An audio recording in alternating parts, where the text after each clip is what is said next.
مولانا اشرف علی تھانوی کے قائد اعظم سے تعلقات اتنے اچھے تھے جیسے گھر کے فرد ہوتے ہیں. اس پر میں مستقل ایک بیان کر چکا ہوں.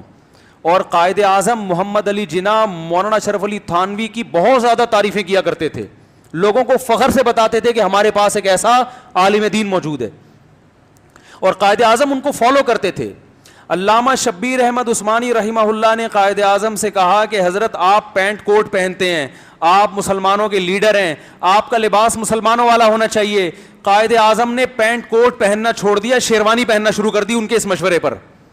یہ میں اس لیے کہہ رہا ہوں, آج جو ہمیں ہسٹری پڑھائی جا رہی ہے نا اسکولوں میں, اس میں پاکستان بنانے میں علماء کا جو کردار ہے اس کا سرے سے کوئی تذکرہ ہے ہی نہیں, حالانکہ سب سے بڑا کردار علماء کا انگریزوں کو نکالنے میں بھی اور پاکستان بنانے میں بھی.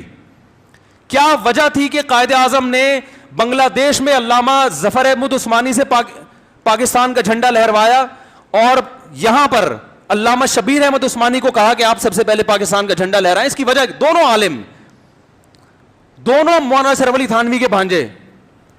نہیں آ رہی میرے خیال ہے بات سمجھ میں, یہ باتیں سمجھ میں نہیں آئیں گی.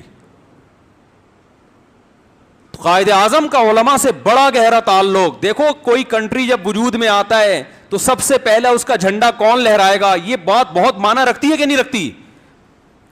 تو مولانا اشرف علی تھانوی کے بھانجے کو کہہ رہے ہیں, مولانا شبیر احمد عثمانی کو, کہ جھنڈا کون لہرائے گا سب سے پہلے؟ آپ لہرائیں گے.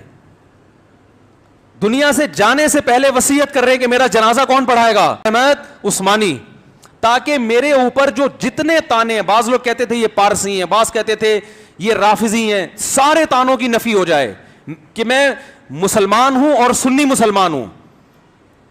دیکھو جنازہ کوئی بھی یہ برداشت نہیں کرتا کہ میرے مسلک کے علاوہ کوئی اور پڑھائے.